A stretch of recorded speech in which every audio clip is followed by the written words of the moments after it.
আউযুবিল্লাহি মিনাশ শাইতানির রাজিম। বিসমিল্লাহির রহমানির রহিম। নাহমাদুহু ওয়া নুসাল্লি আলা রাসূলিহিল কারীম ওয়া আসহাবিহি আজমাইন, আম্মা বাদ।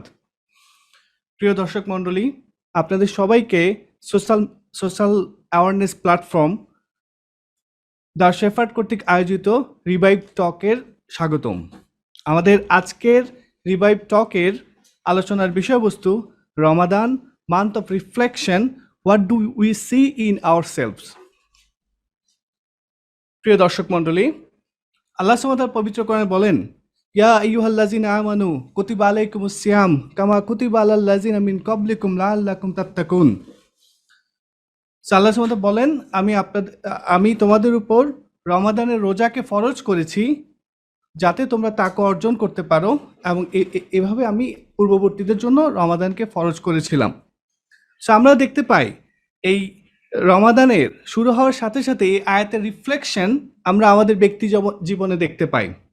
আমরা দেখতে পাই যে সকল রোগ আক্রান্ত মানুষ, ডায়াবেটিক্স বা ব্লাড প্রেশার, বিভিন্ন রোগের কারণে যারা ক্ষুধা সহ্য করতে পারে না, তারা রমাদান মাসে দীর্ঘ সময় রোজা রাখে, এবং এই দীর্ঘ সময় রোজা রাখার পরও তারা ক্লান্ত হয় না, বরং তারা এই ক্লান্তিকে মেনে নিয়ে তারা রাতে 20 রাকাত তারাবির নামাজ পড়তে যায় এবং তার পরবর্তীতে গভীর রাতে উঠে তাহাজ্জুদের সালাত আদায় করে। সো এই যে রমাদানের যে একটা রিফ্লেকশন, এটা শুধুমাত্র আমাদের ব্যক্তিগত নামাজ রোজার মধ্যে সীমাবদ্ধ থাকে না, বরং আমরা আমাদের দান সাদাকার হাতকে প্রসারিত করি, আমাদের দৃষ্টিকে অবনত রাখি, জিহ্বাকে সংযত রাখি। সো এই যে একটা হাইপ আমরা দেখতে পাই রমাদানের সাথে সাথে মানুষের ধর্মীয় অনুভূতির বা স্পিরিচুয়াল ইনস্টিংয়ের, এই হাইপটা কিন্তু কন্টিনিউ হয় না। রমাদান শেষ হওয়ার সাথে সাথে এই হাইপটা কমতে শুরু করে এবং একসময় হারিয়ে যায়। এখন এই যে এই আমাদের ধর্মীয় অনুভূতি বা ইসলাম চর্চার হাইপটা একটা বড় উচ্চতায় চলে যায়, আবার সেখান থেকে নিচে পড়ে যায়। কেন এটা পড়ে যায়, এই বিষয়ে আজকে আলোচনা করার জন্য এই বিষয়ে আজকে আমরা আলোচনাটা করবো ইনশাল্লাহ। এবং আমাদের সাথে আজকে আলোচনা করার জন্য উপস্থিত রয়েছেন ভাই মোহাম্মদ ইমাদুল আমিন, এবং সঞ্চালক হিসাবে আপনাদের সাথে রয়েছে আমি, আবু সাদ আহমেদ। পুরো ডিসকাশনটা শুরু করার আগে আমি আলোচনার ফরম্যাটটা একটু আপনাদেরকে বলে দিতে চাই। সো আজকের সেমিনারের দুটি অংশ থাকবে। প্রথম অংশে একটি সেমিনার থাকবে, যেখানে আমাদের ভাই ইমাদুল আমিন একটি বক্তব্য প্রেজেন্ট করবেন। দ্বিতীয় অংশ থাকবে উন্মুক্ত আলোচনা, যেখানে আপনারা যারা প্রশ্ন করতে চান তারা তাদের হ্যান্ড রেইজ করবেন। আপনাদের কম্পিউটার আপনার হ্যান্ড রেইজ অপশনটা পাবেন। দেন আমরা আপনাদেরকে এক একজন করে প্রশ্ন করার সুযোগ দিব। এছাড়াও যদি কেউ রিটার্ন প্রশ্ন করতে চান, সেক্ষেত্রে আপনারা চ্যাট বক্সে গিয়ে আপনাদের প্রশ্নটি করতে পারেন, আমরা প্রশ্নটির উত্তর দিব ইনশাল্লাহ। সো আমি আলোচনাকে আর দীর্ঘায়িত না করে আজকের সেমিনারের বক্তা ভাই মোহাম্মদ ইমাদুল আমিনকে তার বক্তব্য শুরু করার জন্য অনুরোধ করছি। ধন্যবাদ সিরাজ ভাই। আলহামদুলিল্লাহ রাব্বিল আলামিন, ওয়াসসালাতু ওয়াসসালামু আলা সাইয়্যিদিনা মুহাম্মদ ওয়া আলা আলিহি ওয়া সাহবিহি আজমাইন। রব্বি ইশরাহ লি সাদরি ওয়া ইয়াসসির লি আমরি ওয়াহলুল উকদাতাম মিন লিসানি ইয়াফকাহু কওলি। জাযাকুমুল্লাহু খাইরান। সবাইকে আজকে আমাদের এই আয়োজনে আমাদের সাথে থাকার জন্য আজকের টপিক যেটা বললেন ভাই সিরাজ, রমাদান দ্য মান্থ অফ রিফ্লেকশন, এবং আমরা কি দেখি আমাদের ভেতর, what we see in ourselves. সত্যি কথা বলতে এই বছরের রমজান গত 2টা বছর রমাদান থেকে পুরাই ডিফারেন্ট। আমরা জানি আমরা কিসের ভেতর দিয়ে গত 2টা বছর পার করেছি। ইবাদতের দিক থেকেও যদি বলি, আমরা কমপ্লিট স্যাটিসফ্যাকশন আসলে পাই নাই। মসজিদগুলো বন্ধ ছিল, সোশ্যাল ডিস্টেন্সিংয়ের কারণে আমরা এমনকি ঈদ সেলিব্রেশন আপনজনদেরকে নিয়ে ভালো মতন করতেও পারিনি। অন্যান্য অনেক রকমের আপনার লকডাউন এবং বাধা প্রতিকূলতা তো ছিলই।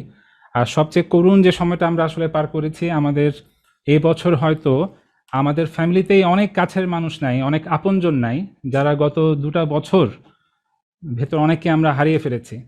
তো গত 2টা রমজান অনেক আসলে কষ্টের গিয়েছে। একটা অ্যাংজাইটি, একটা ফিয়ার, একটা উদ্বিগ্নতা, ভীতি, ভয় আমাদের ভেতর কাজ করছিল। আমরা ভাবছিলাম পরবর্তী রমজানে আমরা কি আসলে থাকবো কিনা, পরিবারের সাথে সাহরি ইফতার এগুলো করতে পারবো কিনা। কন্টিনিউয়াস একটা ভীতির ভেতর দিয়ে, একটা দুশ্চিন্তার ভেতর দিয়ে আমরা অনেকেই যাচ্ছিলাম। আর আমরা জানি যখনই আমরা এরকম উদ্বিগ্নতা বা জীবন নিয়ে একটা শঙ্কার ভেতর দিয়ে যাই, তখন একটা আমাদের স্পিরিচুয়াল একটা কাইন্ড অফ এনলাইটমেন্ট আমাদের ভেতর হয়, একটা রিয়েলাইজেশন আমাদের ভেতর হয়। আমরা জীবনকে, মৃত্যুকে অনেক কাছ থেকে দেখি। আল্লাহর প্রতি আমাদের কানেকশনটা আরো একটু বেশি তীব্র হয়, একটু গভীর হয়। এবং আলহামদুলিল্লাহ, আল্লাহ আমাদেরকে, শুক্রিয়া করি আল্লাহকে যে উনি আমাদেরকে কঠিন সময়টা পার করে আরো একটি রমাদান দিয়েছে, যেটা আমরা আগের যে রমাদান ছিল ওরকমই আমরা এটাকে পালন করতে পারছি। আমাদের মসজিদগুলো ওপেন আছে। তাহলে এটা একটা অপরচুনিটি আসলে আমাদের জন্য, যে আমরা তাকিয়ে দেখি যে আল্লাহ যে সুযোগটা আমাদেরকে দিয়েছে, সেই সুযোগ অনেকেই গত 2 বছরে হারিয়ে ফেলেছে। আমরা কিন্তু এই সুযোগটা পেলাম। আমরা রিফ্লেক্ট করতে পারছি আমাদের জীবনের উপর, আমাদের যে ইবাদতের উপর। এই রমজান মাসে আল্লাহ যা আমাদের কাছ থেকে চাচ্ছেন, হ্যাঁ, সেটা কতটুকু আমরা অর্জন করতে পারছি, কতটুকু কানেকশন আল্লাহর সাথে আমাদের তৈরি হচ্ছে, এটা নিয়ে আমরা একটা রেজলিউশন আমরা নিতে পারি যে আমাদের আসলে পুরো রমাদান এবং এর পরবর্তী সময় আমরা কিভাবে ইসলামটাকে পালন করব। হ্যাঁ, সেটা নিয়ে আমরা আসলে একটা ডিপ রিফ্লেকশন চাচ্ছি আজকের আলোচনার মাধ্যমে আপনাদের সাথে তুলে ধরতে। আপনারাও একটু চিন্তা করবেন, রমজান আমরা স্পেন্ড করছি, আমরা আদৌ প্রপারলি ইউটিলাইজ করতে পারছি কিনা প্রপারলি, এটা আমরা একটু বোঝার চেষ্টা করি। যে আয়াতটা আমাদের মডারেটর শুরুতেই বললো, ইয়া আইয়ুহাল্লাযীনা আমানু কুতিবা আলাইকুমুস সিয়াম কামা কুতিবা আলাল্লাযীনা মিন ক্বাবলিকুম লাআল্লাকুম তাত্তাকুন। আল্লাহ সূরা বাকারায় বলছেন যে তোমাদের জন্য ফাস্টিংকে প্রেসক্রাইব করে দেওয়া হয়েছে যেভাবে তোমাদের পূর্ববর্তীদের উপর এটাকে প্রেসক্রাইব করে দেওয়া হয়েছিল, যাতে তোমরা তাকওয়া অর্জন করতে পারো। তা আমরা জানি, আমরা চারপাশ থেকে সবসময় এই আলোচনাটাই শুনি, মসজিদে শুনি, লেখালেখিতে শুনি, বিভিন্ন বক্তৃতাতেই শুনি যে রমাদান হচ্ছে তাকওয়ার মাস। তা আমরা আজকে আলোচনাটার মাধ্যমে চাচ্ছি রমাদান এবং তাকওয়া, এবং এই রমাদানকে আমরা যেভাবে আসলে ইউটিলাইজ করতে চাচ্ছি, এই সব কিছু পারফেক্টলি হচ্ছে কিনা, যাতে আমরা এই তাকওয়াটা অর্জন করতে পারি। আমরা যে অ্যাকশনগুলো নিচ্ছি, এই অ্যাকশনগুলোর মাধ্যমে এই তাকওয়া বলতে যে আল্লাহর ভীতি যেটা আমরা বুঝি, সেটা আসলেই কি আমাদের অর্জন হচ্ছে কিনা, এটা একটু আমরা বোঝার চেষ্টা করি। কারণ হাদিসে রাসূলুল্লাহ সাল্লাল্লাহু আলাইহি ওয়াসাল্লাম বলেছেন, বিষয়টা খুবই গুরুত্বপূর্ণ, যে রুব্বা সাইমিন লাইসা লাহু মিন সিয়ামিহি ইল্লাল জু'। কেউ হয়তো পাচ্ছে যে রোজা রাখছে কিন্তু ক্ষুধা ছাড়া কিছু পাচ্ছে না। ওয়া রুব্বা কাইমিন লাইসা লাহু মিন কিয়ামিহি ইল্লাস সাহরু। আর কেউ হয়তো আছে রাত্রি জেগে ইবাদত করছে কিন্তু ক্লান্তি, ফেটিক ছাড়া কোনো কিছুই পাচ্ছে না। কারণ তার কাজে, তার অ্যাকশনে কমপ্লিটলি বাদ বাকি যে শারিয়াগুলো, আল্লাহ যে হুকুম, সেগুলোকে ফলো না করার কারণে সে তাকওয়াটা অর্জন করতে পারছে না, শুধু কিছু ফিজিক্যাল অ্যাকশন করছে। তাই আমরা বুঝি, যে আমরা জানি যে তাকওয়াটা হচ্ছে সরাসরি লিঙ্কড আমাদের অ্যাকশনের সাথে। তাকওয়া আসছেই শব্দটা আরবিতে ওয়াকিয়া থেকে, মানে এটার অর্থই হচ্ছে নিজেকে প্রোটেক্ট করা। আল্লাহর অ্যাঙ্গার থেকে আমরা নিজেদেরকে প্রোটেক্ট করব। আল্লাহ যে হুকুমগুলো আমাদের জন্য দিয়েছেন আমাদের জীবনের জন্য, সেগুলাকে আমরা এক্সিকিউট করার মাধ্যমে আল্লাহর এই অ্যাঙ্গার থেকে আমরা দূরে থাকবো।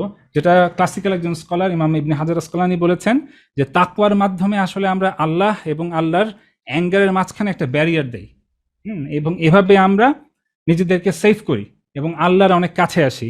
তো এটা হচ্ছে একটা কন্টিনিউয়াস একটা অ্যাওয়ারনেস, একটা ফিয়ার যে আল্লাহ আছেন, উনি আমাদেরকে দুনিয়া পাঠিয়েছেন, এবং আমাদের দুনিয়ায় যত যাবতীয় যত বিষয়াদি আছেন সব কিছুর ব্যাপারে উনি হুকুম দিয়েছেন, সেট অফ হুকুমস, এবং সব কিছুকে আমাদের পালন করতে হবে। এবং এই হুকুমগুলা পালন করার মাধ্যমেই আসলে কিন্তু আমরা তাকওয়াটা অর্জন করি। এ কারণে বলা হয় তাকওয়া, আল্লাহ রাসূল সাল্লাল্লাহু আলাইহি ওয়াসাল্লাম বলেছেন যে তাকওয়া হচ্ছে মাথা, সব কিছুর একদম হেড। কোরআনের এ কারণে প্রায় 230টা আয়াতেই আল্লাহ তাকওয়ার কথা বলেছেন। তো এটা হচ্ছে একটা টোটাল সাবমিশন, আমাদের জীবনের টোটাল একটা সাবমিশন। জীবনের প্রত্যেকটা বিষয়ে আমরা আল্লাহ এবং তার রাসূলের হুকুমগুলোকে আমরা মেনে নিব। আমরা যদি এবার দেখি তাকওয়ার কনসেপ্টটা তো আমরা সংক্ষেপে বললাম। রমজানে আমরা আসলে তাকওয়া খুঁজি, চারিদিক থেকে আমি যেটা বললাম, আমরা এই আলোচনাটা আমাদের কানে এসে ঢোকে, আমরা ওইভাবে আমলটা করতে চাই। হ্যাঁ, এবং একটা দেখা যায়, যেটা ভাই আমাদের সিরাজ বললেন শুরুতেই, যে একটা চেঞ্জ আসছে, যেটাকে আমরা অনেকে বলে থাকি রমাদান ইসলাম। হ্যাঁ, রমাদান বা মুসলিমও আমরা বলতে পারি, আমরা যারা এইভাবে ইসলামটা পালন আসলে করতে চাই।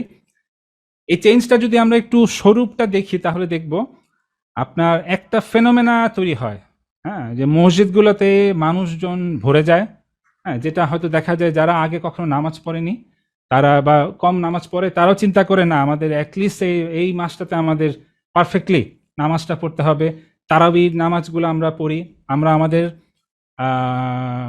যে যত রকম বলা যায় আমাদের স্পিচ কথাগুলোকে আমরা কন্ট্রোল রাখার চেষ্টা করি, আমাদের টেম্পার রাগকে আমরা কন্ট্রোলে রাখার চেষ্টা করি, আমাদের দৃষ্টিকে আমরা সংযত রাখি।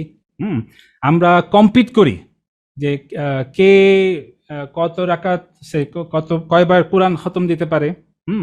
মোট কথা একটা কম্পিটিশন, একটা স্পিরিচুয়াল একটা হাইটেন্ড লেভেলে আমরা আসলে সবাই পৌঁছায় যাই। কিন্তু দেখা যায় এই যে চেঞ্জটা আসে, সাডেন একটা ট্রান্সফরমেশন, হ্যাঁ, রমজান মাসে, এটা কিন্তু খুবই একটা সুপারফিশিয়াল একটা চেঞ্জ হয় এবং এই চেঞ্জটা দেখা যায় ঈদের পরপরই চলে যায়। কিন্তু রমজান মাসেও এই যে চেঞ্জটাও যেটা আসে, যেটা আমাদের ভাই মডারেটর শুরুতেই বললেন যে চলে যায়, যেটাকে আমরা হয়তো অনেকেই বলি রমাদান ইসলাম, কিন্তু এই যে চেঞ্জটাও যেটা আসছে এটারও যদি আমরা একটু ডিপ ডাউনে যাই, গভীরে যাই, তাহলে দেখব এই এন্টার চেঞ্জটা না একটা আপনার রিচুয়াল কেন্দ্রিক। হ্যাঁ, রিচুয়ালস, আমরা নামাজ, জাকাত, সিয়াম, হ্যাঁ, এই কেন্দ্রিক আমাদের একটা স্পিরিচুয়ালিটিকে, অন্য ভাষায় যদি বলি স্পিরিচুয়ালিটিকে আমরা শুধু এই রিচুয়ালসের সাথে আমরা লিঙ্ক করি, আমল আখলাকের সাথে আমরা লিঙ্ক করি। নামাজ তারাবি 8 রাকাত হবে কি 20 রাকাত হবে, এগুলা নিয়ে আমাদের প্রচন্ড ডিবেট হয়। আমরা মোট কথা দেখা যাচ্ছে আমাদের আলোচনা, আমাদের ইবাদত, আমাদের তাকওয়া অর্জন সব কিছু কেন্দ্র করে হয় শুধু মাত্র এই রিচুয়ালস গুলাকে। এবং বিষয়টা এমন একটা পর্যায়ে পৌঁছায় যায়, মানে স্পিরিচুয়ালি আমরা এত বেশি হাইটেন থাকি। এটা একটা ভালো এক্সাম্পল কিছুদিন আগে আমরা নিজেরাও দেখলাম, যে টিপ পড়া নিয়ে যে বিতর্কটা শুরু হয়েছিল পুলিশের সাথে।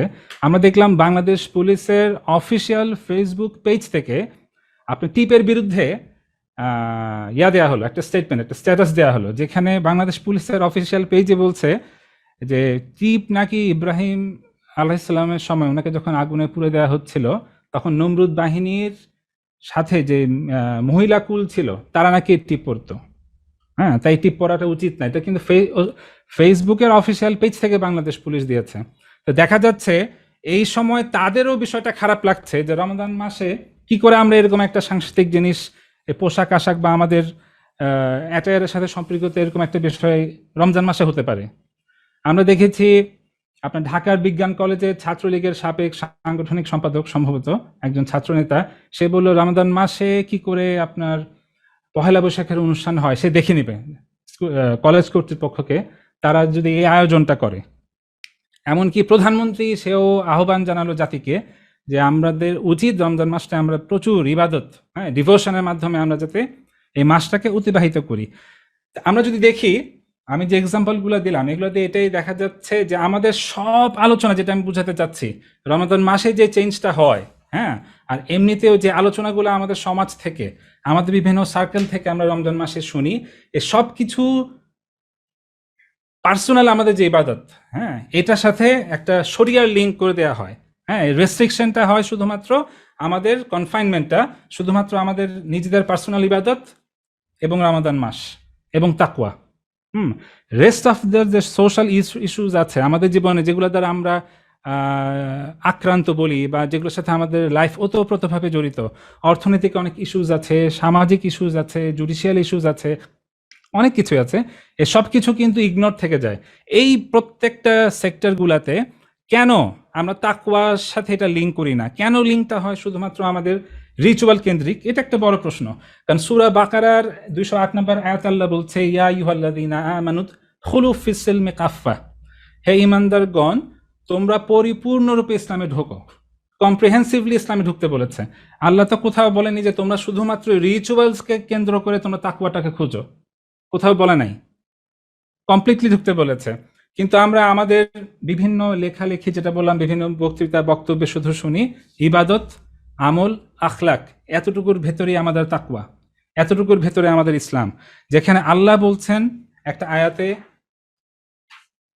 ওমা আতাকুমুর রাসূলু ফাখুযুহু ওয়া মা নাহাকুম আনহু ফান্তাহু ওয়াত্তাকুল্লাহ, সূরা হাশরের 7 নম্বর আয়াত। আল্লাহ বলছেন তোমাদের জন্য হোয়াটএভার, যা কিছু তোমাদের রসুল নিয়ে এসেছেন সবকিছুকে তোমরা গ্রহণ করো, এবং যা কিছু হোয়াট এভার, মা আরবিতে ইউজ হচ্ছে, মা এটাকে আরবিতে বলা হয় মা আল উমুমিয়া, দ্য মা অফ জেনারেলিটি। সব কিছু হোয়াট এভার, কোনো ভাগ করা যাবে না। আল্লাহ রসুল শুধুমাত্র আমাদের জন্য রিচুয়ালস, নামাজ, সালাত, সিয়াম নিয়ে আসেননি। উনি আমাদের জন্য আরও আমাদের জীবনের যাবতীয় যত সমস্যা আছে, যত অ্যাফেয়ার্স আছে, সব কিছুর সমাধান উনি নিয়ে এসেছেন।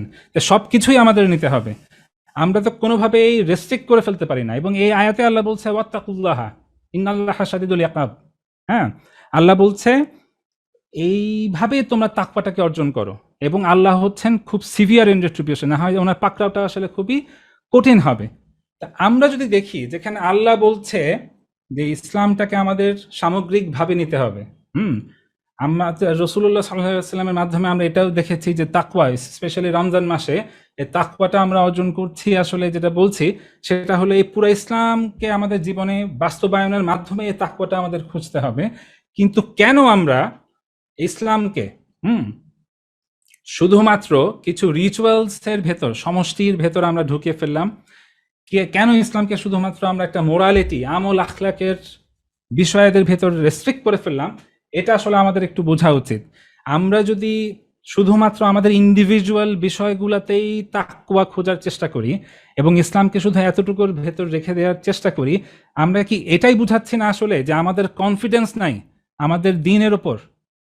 আমরা কি এটাই বুঝাচ্ছি না যে 21st সেঞ্চুরিতে আমাদের ডে টু ডে যতগুলো অ্যাফেয়ার্স আছে, এই সব কিছুর সমাধান আসলে যে আল্লাহ তার কোরআন এবং তার সুন্নার মাধ্যমে যে আল্লাহ রসুল যে শরিয়া দিয়ে গেছেন, সেটা এই সমস্যাগুলো সমাধান যে সম্ভব, সেটার উপর আমরা কি আসলে অনাস্থা বা একটা কনফিডেন্স শো করছি না? যে শুধুমাত্র যদি আমরা বলি যে ইসলামের এই তাকওয়াটাই খুঁজবো আমরা এই এতটুকুর ভেতর, অথচ আল্লাহ বলছেন ওয়ানাজ্জালনা আলাইকাল কিতাবা তিবয়ানান লিকুল্লি শাইইন, এবং আমি এই কিতাব মানে কোরআনকে নাজিল করেছি লিকুল্লি শাইইন, ফর এভরি সিঙ্গেল ইস্যু, কুল্লি শাইইন, সব কিছু এক্সপ্লেনেশন হিসেবে, ক্লারিফিকেশন হিসেবে আল্লাহ কোরআনকে দিয়ে দিয়েছে বলছে। কিন্তু আমরা এখান থেকে শুধু বেছে নিচ্ছি আমাদের ব্যক্তিগত ইবাদত, আমল আখলাকের কোনো কিছু বিষয়, কাপড় চোপড় কেমন হবে, সিলেক্টেড কিছু বিষয় আমরা বেছে নিচ্ছি, এবং বাদ বাকি অনেক কিছুই দেখা যাচ্ছে মেজরিটি ইস্যুস, মোর দেন আপনার 80% ইস্যুসই আমরা হুকুম শরিয়ার সাথে, আল্লাহর আইনের সাথে আমরা আসলে কোনো কানেকশন আমরা করি না। ইসলামটাকে শুধু এতটুকুর ভেতর রেখে দিয়েছি। তো এই যে আমাদের একটা নেচার, আমরা যে পিক অ্যান্ড চুজ করছি কিছু কিছু বিষয়, যেগুলোর ক্ষেত্রে আমরা আল্লাহর দিনকে পিক করছি, হ্যাঁ, রিচুয়ালসের ক্ষেত্রে, আখলাকের ক্ষেত্রে যেটা আমি বললাম, আর দুনিয়াবি অনেক কিছুর ক্ষেত্রে আসলে আমরা দুনিয়াকে পিক করছি। আমাদের পার্সোনাল ফ্রিডমকে আমরা এক্সারসাইজ করছি, আমাদের উইমস অ্যান্ড আমাদের ডিজায়ার্সকে আমরা আসলে এক্সারসাইজ করছি। হ্যাঁ, আমরা দুনিয়ার পেছনে যে দৌড়াচ্ছি, আমরা বলছি যে আমাদের নামাজ কালামটা আমরা শেষ করলাম, নামাজটা শেষ করলাম, এরপর আমাদের লাইফের যাবতীয় যত রকমের স্ট্রাগল, যত রকমের আপনার অ্যাকশন, হ্যাঁ, সব কিছুর ব্যাপারে দেখা যাচ্ছে আমরা আল্লাহর হুকুমকে সুস্পষ্টভাবে এক কোনায় রেখে দিয়ে, এক পাশে রেখে দিয়ে আমরা দুনিয়ার পেছনে দৌড়াচ্ছি, আমরা ক্যারিয়ারের পেছনে দৌড়াচ্ছি। হ্যাঁ, আমাদের অ্যাট এনি কস্ট টাকা কামানো, হ্যাঁ, ম্যাটেরিয়াল বেনিফিট সিক করা, এটার পেছনে দৌড়ানোই আমাদের লাইফের একমাত্র অবজেক্টিভ হয়ে গেছে। কিন্তু আল্লাহ তো শুধুমাত্র আমাদেরকে এটা করার জন্য দুনিয়ায় পাঠান নাই। আমরা এমনভাবে লাইফটা লিড করছি, আমাদের অ্যাকশনগুলো এমন হচ্ছে যে নামাজ কালাম কাপড় চোপড়ের পরবর্তী আর কোনো কিছুর ব্যাপারে আল্লাহর আসলে হুকুম, আমরা ভাবছি আল্লাহর কোনো হুকুম আর এখানে নাই। আমাদের একমাত্র ক্রাইটেরিয়া তখন আর কোরআন সুন্নাহ থাকছে না, তখন আমাদের ক্রাইটেরিয়া হয়ে যাচ্ছে মানি, আমাদের এনজয়মেন্ট, যে করেই হোক আমাদের টাকা পয়সা কামাতে হবে, এমনভাবে কামাতে হবে, এত পরিমাণে ধন সম্পদ আমাদের নিজেদের ভোগের জন্য রাখতে হবে এবং আমাদের পরবর্তী জেনারেশনের জন্য রেখে যেতে হবে, এবং এটার জন্যই আমরা মানে এই কাজ করতে করতে আমরা কবরে চলে যাব। হ্যাঁ, আমাদের ব্যাপারটা এমন হয়ে গেছে, আমাদের মিশনটাই এটা হয়ে গেছে, আমরা ভুলে যাচ্ছি আর রাজ্জাক মানে রিজিক দেওয়ার মালিক আসলে আল্লাহ, আমরা না, এটা আমাদের মাথায় থাকছে না। আমরা অনেক সিনসিয়ার, টাকনুর উপরে প্যান্ট পরতেই হবে, কিন্তু টাকনুর উপর প্যান্ট নিয়ে আমরা বড় বড় দাড়ি, সুন্নতি দাড়ি নিয়ে কিন্তু অনেক ভাইরাই আছেন যারা ব্যাংকে বা মানে সুদভিত্তিক ফিনান্সিয়াল ইনস্টিটিউশনগুলোতে তারা জব করছেন, সেখানে কিন্তু তাদের তাকওয়াটা কিন্তু সেটার সাথে তারা লিঙ্ক করছেন না। আমরা বিসমিল্লাহ মিলাদ পড়ে আমরা ব্যবসা শুরু করছি, কিন্তু সেই ব্যবসাটা আমরা আরো বড় করছি ব্যাংক থেকে সুদ ভিত্তিক সুদী লোনগুলো নিয়ে। আমরা জাকাত নিয়ে খুব সিরিয়াস। রমজান মাস জাকাত প্রপারলি না দিলে তো আমাদের রোজা কবুলই হবে না। কিন্তু ডিপিএস, ব্যাংকে ডিপিএস রাখছি, ফিক্স সেভিংস রাখছি, সেগুলো থেকে ইন্টারেস্ট নিচ্ছি, সেটা যেটা গর্হিত মানে হারাম কাজ, হ্যাঁ, আল্লাহ কঠিনভাবে পাকড়াও করবে, সেটা নিয়ে আসলে আমাদের কোনো রকমের মানে গিলটি ফিলিংস আসলে হচ্ছে না, আমরা সয়ে গেছে। আমরা অনেক বেশি সিরিয়াস দান খয়রাত সাদাকা এসবের ব্যাপারে, আমাদের নামাজের ব্যাপারে, তাহাজ্জুদ পড়ছি, অনেক মানে নফল ইবাদতের ব্যাপারে আমরা অনেক সিরিয়াস। কিন্তু দেখা যাচ্ছে আমরা আমাদের অ্যাপার্টমেন্ট কিনছি, আমরা আমাদের গাড়ি কিনছি সব ব্যাংক থেকে লোন নেওয়ার মাধ্যমে। এরকম অসংখ্য উদাহরণ আসলে দেয়া যায়, যেটা থেকে এটা স্পষ্ট হয় যে আমরা আমাদের এই ইসলামটাকে, আমাদের জন্য যে ইসলামটা আল্লাহ পাঠিয়েছেন, এটাকে সুস্পষ্টভাবে দুটা ভাগে ভাগ করে ফেলেছি। একটা ভাগে আমরা বলছি যে আমরা আল্লাহর আইনটাকে ফলো করব, আর রেস্ট অফ দ্য ইস্যুস সেগুলোর ক্ষেত্রে আমরা আল্লাহর আইনকে আসলে আর ফলো করছি না, আমরা বিভিন্ন রকমের আসলে জাস্টিফিকেশন নিয়ে আসছি।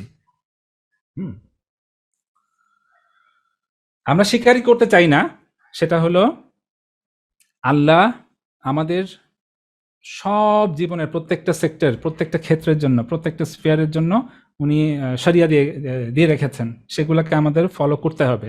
তা আমরা যদি বলি এই যে আমাদের একটা মানসিকতা, যেটা আমরা বললাম পিক অ্যান্ড চুজ আমরা করতে চাই, হ্যাঁ, সবকিছুকে ইসলামকে আমরা দুইটা ভাগে আসলে যে ভাগ করে ফেললাম, এই ডেঞ্জারাস যে আইডিয়াটা আমাদের ভেতর চলে আসছে, হ্যাঁ, এটা আসলে আসলো কি করে, এটা আমি একটু সংক্ষেপে আপনাদের সামনে আলোচনাটা তুলতে চাই। এটা আসলে আসছে আমরা যেটা বলি যে সেকুলারিজম থেকে, হ্যাঁ, যেটাকে আমরা ধর্মনিরপেক্ষতাবাদ বলি। এটাকে আসলে একটু আজকে হয়তো সেই পরিসর নাই অনেক ডিটেলস আলোচনা করার, কিন্তু খুব সংক্ষেপে যতটুকু সম্ভব একটু আলোচনা করব। ইনশাল্লাহ পরবর্তীতে আমরা আরো বিস্তারিত ডিসকাশনটা করব। এই সেকুলার ফেনোমেনা বা সেকুলার আইডিওলজিটাকে আমাদের খুব আসলে ক্রিটিক্যালি এবং খুব ডিপলি বুঝতে হবে। আদারওয়াইজ যে সমস্যার কথা আমরা বললাম, যে রমাদান যে মুসলিম বা রমাদান যে ইসলামের যে কথা আমরা বলছি, সেটার সমস্যার গোড়ায় আমরা যেতে পারবো না। এই যে আমাদের উইমস, ডিজায়ার্স, আমাদের যে পার্সোনাল ফ্রিডম, আমরাই আল্লাহ শরিয়াকে ভাগ করে দুটা ভাগে ভাগ করে ফেলছি, হ্যাঁ, ভাগ করে আমাদের মতন করে ইসলামটাকে যে পালন করছি। একটা ইসলাম হচ্ছে আমাদের ব্যক্তিগত জীবনে, আমাদের সামাজিক, আর্থিক, রাষ্ট্রীয় জীবনে যে ইসলাম নাই, এই ডিভিশনটা আসলে আসছে সেকুলারিজম থেকে। সেকুলারিজমের উৎপত্তিটা যদি আমি খুব সংক্ষেপে বলি, সেটা হচ্ছে মূলত এটা পশ্চিমা সভ্যতার একটা বাস্তবতা। তাদের যে ক্লার্জি সেকশন, মানে তাদের যে চার্চ এবং তারা যে সমাজ চালাতো, তাদের ভেতর একটা দ্বন্দ্ব ছিল। দ্বন্দ্বটা আস্তে আস্তে যুদ্ধ পর্যায়ে চলে যায়, হ্যাঁ, এবং সাধারণ মানুষজন এবং ওই সময়ে যারা সমাজ নিয়ে কথাবার্তা বলতো, বড় বড় ফিলসফার, তারা বললো সেটা হচ্ছে চার্চের অত্যাচারটার মাত্রা অনেক বেশি বেড়ে গেছে। হ্যাঁ, মোট কথা খ্রিস্টানিটিতে একটা প্রবলেম ছিল যে সাধারণ মানুষজন এবং তৎকালীন ফিলোসফাররা মনে করত যে খ্রিস্টানিটি বা চার্চ সাধারণ মানুষদের উপর অত্যাচার করছে। আমরা একটা টার্ম প্রায় শুনি, ধর্মীয় জাতাকল। এটা কিন্তু পশ্চিমা সভ্যতা থেকে আসে, ধর্মীয় জাতাকল। এই ধর্মীয় জাতাকল থেকে বের হয়ে আসার জন্য কিছু 17th সেঞ্চুরির 1700 শতকের কিছু স্কলার, যেমন আপনার Roger Williams, John Locke, Voltaire, Rousseau, এরা অনেক রকমের প্রপোজিশন সামনে নিয়ে আসতে থাকলো সমাজের সামনে, এবং ওদের ভেতর যুদ্ধটা থামাতে চাইলো। ব্যাপক সব কয়েকশো বছরের আপনার একটা ব্লাডি একটা স্ট্রাগল, একটা যুদ্ধ চলছিল, ব্যাপক খুন খারাপি রাহাজানি অনেক কিছু হচ্ছিল, পুরো অনেস্টি, যেটাকে আমরা মধ্যযুগ বলি, হ্যাঁ, যেটা আমাকে মধ্যযুগ বলি। এই মধ্যযুগটা থেকে বের হয়ে আসার জন্য ওরা অনেক সলিউশন দিল, এবং এই সলিউশনটাই হচ্ছে এটা যে আমরা এখন থেকে দুটা ভাগে ভাগ করে ফেলি। যে চার্চ বা ক্রিশ্চিয়ানিটি শুধু থাকবে চার্চের ভেতর, তাদের অথরিটি থাকবে, পোপদের অথরিটি থাকবে চার্চের ভেতর। রোববার দিন মানুষরা হয়তো চার্চে যাবে, তারপর ব্যাপটাইজ বাচ্চা যখন হবে পানিতে চুবায়, ওদের যেসব রীতি রিচুয়ালস যেগুলো আছে, ওগুলার অথরিটি থাকবে চার্চের হাতে। কিন্তু সমাজ চালাবে হচ্ছে মানুষটা তাদের ফ্রি থিঙ্কিং এর মাধ্যমে, তাদের ফ্রিডম আছে, মানুষ হচ্ছে বেস্ট, তার জন্য কোনটা সমাধান, কারেক্ট সমাধান, এটা বের করার জন্য। এবং এই তাদের আলোচনাটা তৎকালীন বুর্জোয়া শ্রেণী যারা ছিল তারা মেনে নিয়েছে, বলে না এটা ফ্যান্টাস্টিক একটা সলিউশন, আমরা চাইলে এই সলিউশনে সবাই এক হতে পারি। এখন দেখেন প্রবলেমটা কোথায়, সেটা হচ্ছে ওয়েদার এই ডিভাইন ল নাকি আপনার হিউম্যান ল, কোনটা বেস্ট তৎকালীন সমস্যা সমাধান করার জন্য, এটা নিয়ে কিন্তু কোনো আলোচনা সে সময় হয় নাই, কোনো আলোচনা এটা নিয়ে হয় নাই। রাদার ওরা কোনো মতন তাদের যুদ্ধটা ব্লাডশেড এটাকে আসলে তারা বন্ধ করতে চেয়েছিল। এই কারণে বলা হয় এই সেকুলারিজমের যে জন্ম, যেটা উৎপত্তি যেটা হয়েছিল পশ্চিমা সভ্যতায়, এটা ছিল একটা কম্প্রোমাইজ সলিউশন। তারা সত্যের সাথে কম্প্রোমাইজ করে, কোনটা সত্য সে আলোচনার ভেতর তারা ঢুকতেই চায় নাই। আর দরকার ছিল একটা সাউন্ড রেশনাল একটা জাজমেন্ট, যে যিনি ক্রিয়েট করেছেন, ক্রিয়েটার যাকে আমরা বলছি, উনি তো মোর ক্যাপেবল যে মানুষের ব্যক্তিগত জীবন থেকে শুরু করে তার সামাজিক, রাষ্ট্রীয়, আর্থিক জীবন, পুরো জীবনটাকে পরিচালনা করার জন্য সেই তো বেস্ট সুইটেবল একটা এন্টাইটি, যার আইন দ্বারা আমরা এটা চলতে পারি। এরকম কোনো আলোচনাতেই তারা যায় নাই, যার ফলে এটাকে আমরা বলি এটা একটা কম্প্রোমাইজ রিয়াকশনারি একটা সলিউশন। পশ্চিমা সভ্যতা তাদের জন্য এটা আনে, কারণ তাদের ওখানে খ্রিস্টানিটি ধর্ম একটা প্রবলেম ছিল। তারা তাদের জাতাকল থেকে তো বের হলো ঠিক, এবং 20th সেঞ্চুরির শুরুর দিকে তারা মুসলিম ভূমিগুলাতে এই সেকুলারিজমের আপনার 20 মন্ত্র, হ্যাঁ, রাষ্ট্রীয় যন্ত্রের মাধ্যমে, বিভিন্ন সামাজিক সংস্থার মাধ্যমে, বিভিন্ন ফিলোসফারদের মাধ্যমে ছলে বলে কৌশলে মুসলমানদের ভিতর ঢুকিয়ে দিল। আস্তে আস্তে 50টার উপর যে মুসলিম জাতি রাষ্ট্র তৈরি হলো, সৃষ্টি হলো উপনিবেশকাল ব্রিটিশ এবং ফ্রেঞ্চ কলোনিয়ালিজমের পরবর্তীতে যতগুলো রাষ্ট্র তৈরি হলো, এবং প্রত্যেকটা রাষ্ট্র এটা অ্যাডপ্ট করলে সেকুলারিজমকে। এবং নতুন একটা বিষয় মুসলিম দেশগুলোর ভিতর চলে আসলো, সেটা হচ্ছে সেকুলার মুসলিম বা সেকুলার ইসলাম, যেটারই একটা ধারাবাহিকতা আমরা বলতে পারি। আমরা আমাদের রমজান মাসে আমরা দেখতে পাচ্ছি সেকুলার ইসলামটা কি। এই সেকুলার ইসলামকে বলা হলো এটাকে রেস্ট্রিক্ট করতে হবে, লিমিট করতে হবে শুধুমাত্র আপনার কিছু মোরালিটি এবং এথিক্সের ভেতর, কিছু ব্যক্তিগত সেট অফ রিচুয়ালসের ভেতর। এটাকে আমরা কোনোভাবে ইকোনমিক বা সোশ্যাল ডাইমেনশনের ভেতরে এটাকে ইসলামকে আমরা টেনে আনতে পারবো না। এটাই হচ্ছে সেকুলার ইসলাম। সেকুলার ইসলামের কোনো রকমের লিবারেটিং কোনো ওয়ার্ল্ড ভিউ থাকতে পারবে না, কারণ আল্লাহ রসুল সাল্লাল্লাহু আলাইহি ওয়াসাল্লাম যখন এসেছেন, উনি ওই সময় রোম, হ্যাঁ, পারস্যতে কি হচ্ছে ওগুলো নিয়ে কথা বলছিল। ইসলাম কিভাবে পুরো বিশ্ব মানবতাকে মুক্তি দিবে সেগুলো নিয়ে কথা বলছিল। তো ইসলামের একটা ওয়ার্ল্ড ভিউ আছে। সেকুলার ইসলামের ক্ষেত্রে সেটা স্ট্রিপ অফ করে ফেলা হয়েছে, নিয়ে নেওয়া হয়েছে। কোনো রকমের ওয়ার্ল্ড ভিউ থাকতে পারবে না, কোনো রকমের আইডিওলজিক্যাল, সোশ্যাল আর ইকোনমিক স্ট্যান্ড পয়েন্ট ইসলামের আসলে থাকতে পারবে না। যার ফলশ্রুতিতে কি হচ্ছে, মুসলমানরা মিয়ারলি একটা ইনস্ট্রুমেন্টে পরিণত হয়েছে, একটা অবজেক্টে পরিণত হয়েছে। রাষ্ট্রযন্ত্র তাকে যেভাবে চালাবে সে ঠিক ওভাবেই চলবে। দেখা যায় এই সেকুলার চর্চার ভিতরে একটা অন্যতম উপাদান হচ্ছে যেটাকে বলা হয় রিলিজন বিল্ডিং।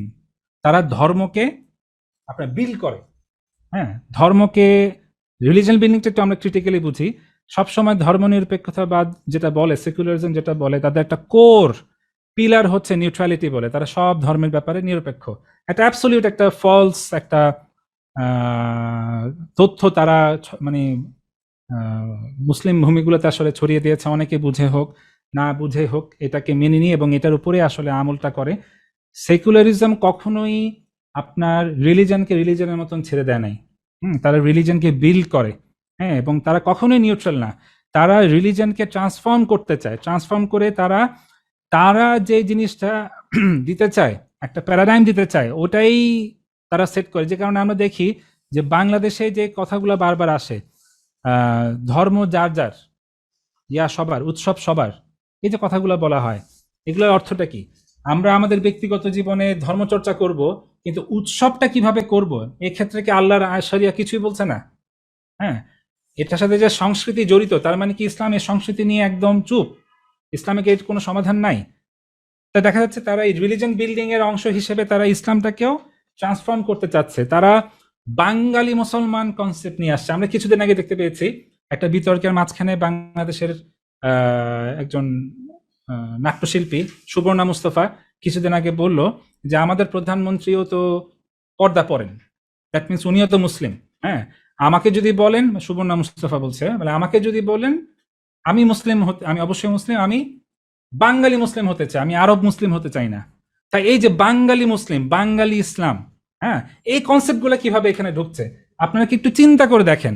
এগুলা তো হচ্ছে ডিরেক্টলি কিছু জাতি রাষ্ট্র জাতীয়তাবাদী কনসেপ্ট, যেগুলো হচ্ছে ইসলাম হারাম করেছে, সেগুলা সেকুলারিজম খুব ছলে বলে কৌশলে ইসলাম ইসলাম ইসলাম এই ট্যাগগুলা দিয়ে মুসলমানদের ভিতর ঢুকিয়ে ফেলছে, যে কারণে দেখা যায় এটা দ্বারা আমরা এত বেশি আক্রান্ত, হ্যাঁ, যে যারা অনেকে হিজাব পরে তারা দেখা যাচ্ছে এবার মঙ্গল শোভাযাত্রায় ছবিও তুলেছে, যারা দাড়ি রাখছে, নামাজ পড়ছে, খুব sincere so called practising Muslim, তারা পূজা পার্বণ, হিন্দুদের পূজা, হোলি খেলা এগুলোতেও অ্যাটেন্ড করছে অনেক মুসলমানরা।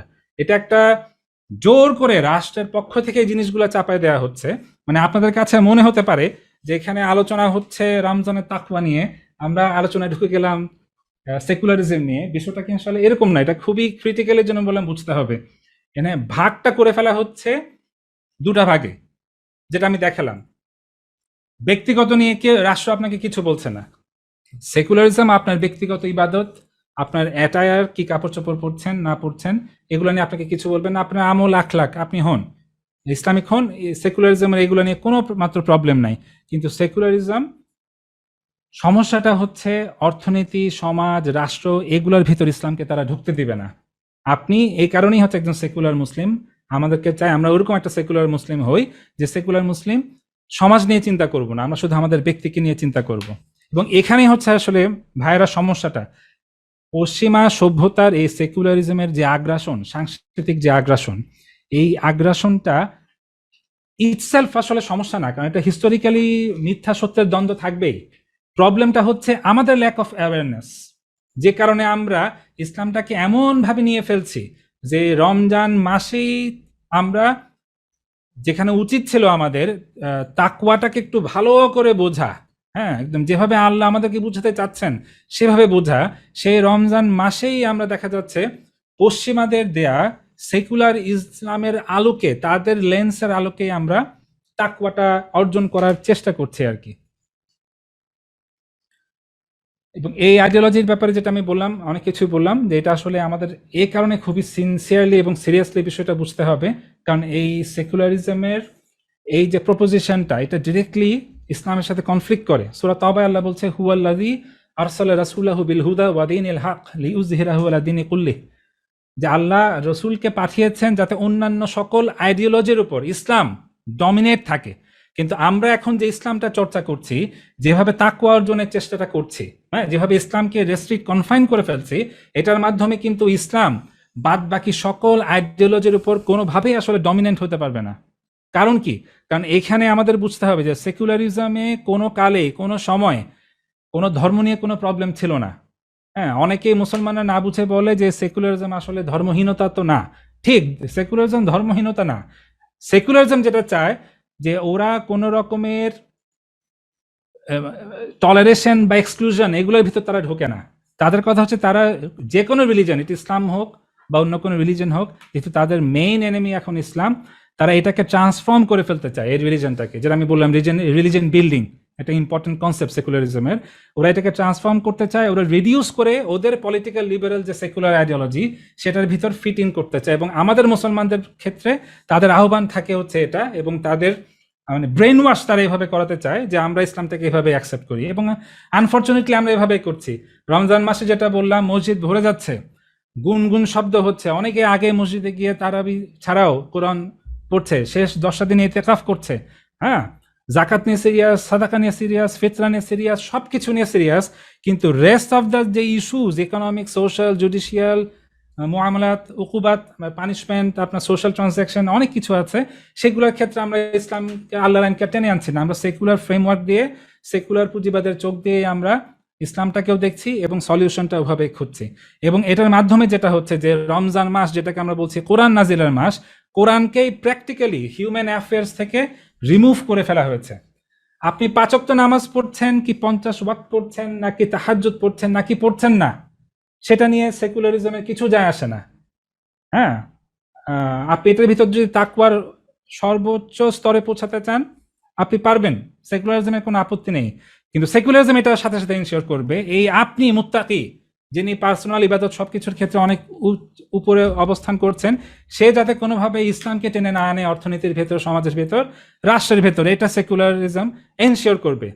প্রত্যেকটা ডোমেইন অফ ইয়োর লাইফ, আমাদের লাইফের ভেতর সেকুলারিজম ডিকটেট করে যে আপনি কিভাবে সন্তানকে বড় করবেন, কিভাবে আপনি ফ্যামিলি চালাবেন, কিভাবে আপনি অর্গানাইজ করবেন আপনার সমাজ, আপনার কমিউনিটি, কিভাবে আপনি আপনার ব্যবসা করবেন, কিভাবে আপনি বাচ্চাদেরকে এডুকেট করবেন, কিভাবে আপনি ওয়ার্ল্ড হিস্ট্রি, ইতিহাস, আপনার যেগুলো হচ্ছে পররাষ্ট্র নীতি, সামাজিক যে বিভিন্ন রকমের ফেনোমেনা, সব কিছু আপনি কিভাবে ভিউ করবেন, কিভাবে দেখবেন, এটা নিয়ে সেকুলারিজমের একটা সে আছে। এবং আনফর্চুনেটলি ওদের এই প্রপোজিশনটা বলি, ওদের এই লেন্স যদি আমরা বলি, এই লেন্সটা আমরা মুসলমানরা ধারণ করে বসে আছি। আমরা সেকুলারিজমের চোখ দিয়ে আমরা ইসলামটাকে দেখছি আনফর্চুনেটলি, আমরা সেকুলারিজমের চোখ দিয়ে আমাদের নিজেদের জীবনটাকেও দেখছি, ভেরি আনফর্চুনেট। এটাকে আমরা আসলে করতে পারি।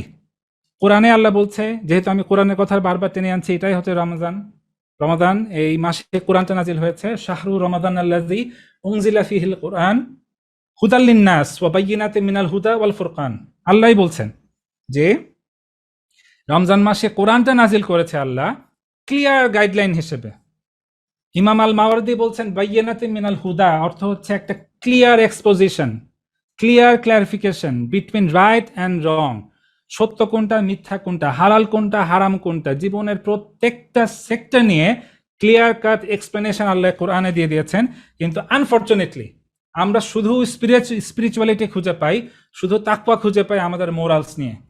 আমরা একবারও চিন্তা করি না আমাদের ফ্যামিলি লাইফ, আমাদের ফিনান্সিয়াল ম্যাটার, কিভাবে আমরা ক্রাইমের সাথে ডিল করব, কিভাবে রাষ্ট্র চলবে, সমাজ চলবে, পানিশমেন্ট কি হবে, রিলেশনশিপ কি হবে, হ্যাঁ, নখ কাটা থেকে শুরু করে পররাষ্ট্রনীতি পর্যন্ত সবকিছুর ক্ষেত্রে আসলে যে ইসলাম আছে, হুকুম শরিয়া সবকিছুর জন্য।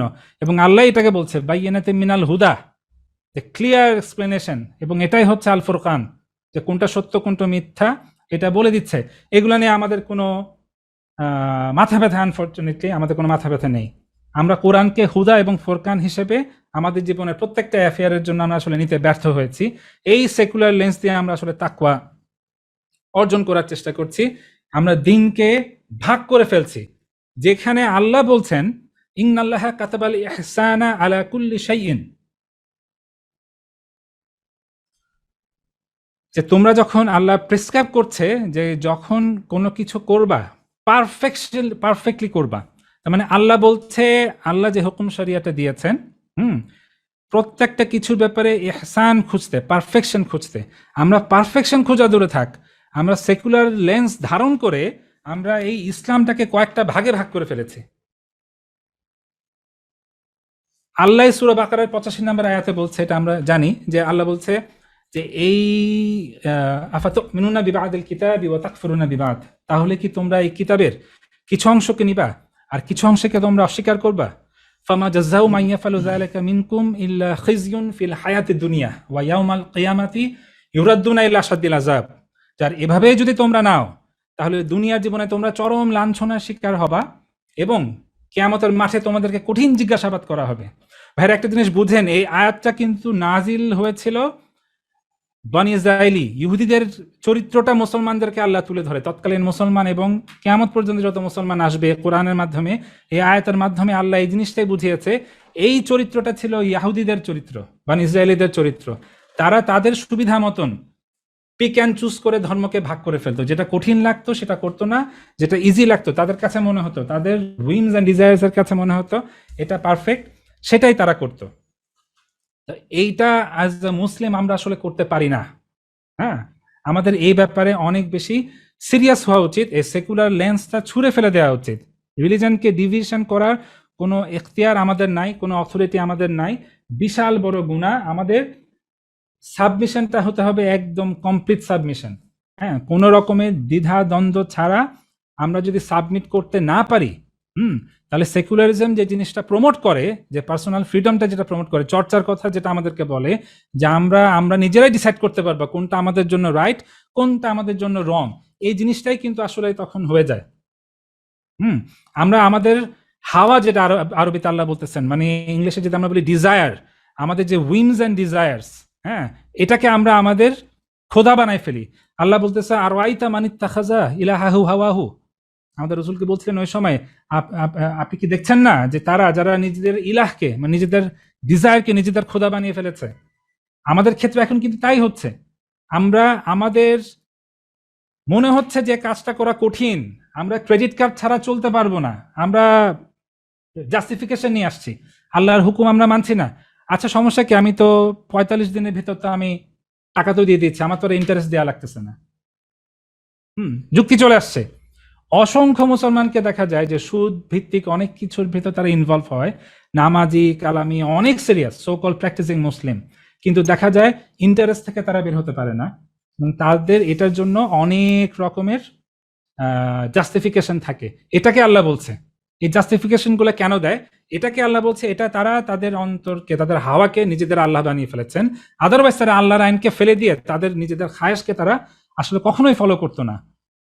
আর এটাই আনফরচুনেট যে রমজান মাসে আমরা এইভাবেই ইসলামটা চর্চা করছি, এইভাবে ইসলামটাকে ডিভাইড করে ফেলছি, দুটা ভাগে ভাগ করে ফেলছি, ভাগ করে ফেলে পশ্চিমা কুফর সভ্যতার দেওয়া সেকুলার যে পার্সপেক্টিভ, সেকুলার যে লেন্স যেটা আমি বলছি, সেটাকে আমরা অ্যাডপ্ট করলাম, পড়লাম, ওভাবে আমরা নামাজ কালাম করছি, ওভাবে আমরা দিন চর্চা করছি, এভাবে আমরা তাকওয়া অর্জনের চেষ্টা করছি। এবং পশ্চিমা সভ্যতায় খ্রিস্টানরা যেভাবে খ্রিস্টানিটিকে আপনার নিয়ার একটা ধর্ম বানিয়ে ফেলে সমাজ থেকে একদম আলাদা করে ফেলেছে, আমরাও আনফরচুনেটলি সেরকম খ্রিস্টানিটির মতন অন্যান্য ধর্মের মতন ইসলামটাকে বানিয়ে ফেলেছি, যেখানে আল্লাহ এটাকে বানিয়ে দিয়েছিল দিন, সেটাকে আমরা বানিয়ে ফেলছি একটা ছোট্ট মাত্র ধর্ম, কিছু রিচুয়ালসের সমষ্টি। তাই ভাইরা, এই রিকোয়েস্টটা করব, আজকে আমাদের যে আলোচনার যে টপিকটা, যে রিফ্লেকশনের কথা যেটা বলছি, আমরা বলবো, আহ্বান করব, আমরা রিফ্লেক্ট করি নিজেদের দিকে, নিজেদের জীবনের দিকে, নিজেদের পারপাস অফ লাইফ, আমরা কেন দুনিয়ায় আসছি, আমরা কিভাবে রমজানটাকে আল্লাহ আমাদেরকে বাঁচিয়ে রেখেছে, একটা সুযোগ দিয়েছে, একটা অপরচুনিটি দিয়েছে, ভালো মতন চিন্তা ভাবনা করা, নিজেদেরকে নিজেদেরা প্রশ্ন করা, তাকওয়ার নিয়ে গভীরভাবে স্টাডি করা, ইসলাম নিয়ে গভীরভাবে স্টাডি করা। আছে কিছু এলিমেন্ট নিয়ে আলোচনা করছি, সেকুলারিজম কি ভালো করে বোঝা, সেকুলার ইসলাম কি ভালো করে বোঝা, পশ্চিমাদের এই প্রজেক্টগুলো আমাদের ভালো করে একদম ক্রিটিক্যালি আন্ডারস্ট্যান্ড করা, সো দ্যাট আমরা ইসলামটাকে কমপ্লিটলি পালন করতে পারি। হ্যাঁ, ইসলামের এই ডিভিশনগুলো আমরা না করি। এইভাবে যদি আমরা নিজেরা নিজেদেরকে প্রশ্ন না করি, হ্যাঁ, তাহলে কিন্তু জানি যে কিয়ামতের মাঠে আমরা হয়তো রিয়েলাইজ করতে পারছি না পরিণতিটা কি ভয়ঙ্কর হবে। যে সাহাবাদের ভেতর আমরা জানি যে আশারায়ে মুবাশশারা 10 জন সাহাবার ভেতরে একজন যিনি জান্নাতের সুসংবাদ পেয়েছেন, দ্য গ্রেট খলিফা ওমর রাদিয়াল্লাহু আনহু, উনি একটা চমৎকার কথা বলতেন যে হাসিবু আনফুসাকুম ক্বাবলা আন তুহাসাবু, নিজে নিজের হিসাবটা নিয়ে নাও, আল্লাহ তোমাদের হিসাব নেওয়ার আগে। আমাদের ভাইয়ের উচিত আল্লাহ আমাদেরকে কিয়ামতের মাঠে দাঁড় করানোর আগে আমরা দুনিয়াতে থাকতেই প্রপারলি আমরা নিজেদের হিসাবটা নেওয়ার চেষ্টা করি, নিজেদের ধর্ম পালন যেটা ইসলাম পালন, রিলিজন, এটা কতটুকু পারফেক্টলি আমরা করছি, কতটুকু শরিয়ার অ্যাঙ্গেল, শরিয়ার লেন্স দিয়ে আমরা দেখার চেষ্টা করি, এটা হচ্ছে নাকি আমাদের ভুলভাবে আমরা করছি। আদারওয়াইজ যে কোরআনটা আমরা পড়ছি, রমজান হচ্ছে কোরআন তেলাওয়াতের মাস, হ্যাঁ, যেটা আমরা করছি, এটা কতটুকু আমাদের জন্য কিয়ামতের মাঠে ফায়দা হবে, এটা কিন্তু একটা বিশাল প্রশ্ন আকারে রয়ে যাবে। কারণ আপনি হয়তো কোরআন পড়ছেন, অনেক তসবিহ তাহলিল করছেন, হ্যাঁ, এ কোরআনই হতে পারে বাদ বাকি শরিয়াকে আপনি অবহেলা করার কারণে আপনার বিরুদ্ধে কিয়ামতের মাঠে সাক্ষী দিবে। কারণ আল্লাহ রাসূল সাল্লাল্লাহু আলাইহি ওয়াসাল্লাম এই জন্যই একটা ওয়ার্নিং দিয়ে গেছিল আমাদেরকে।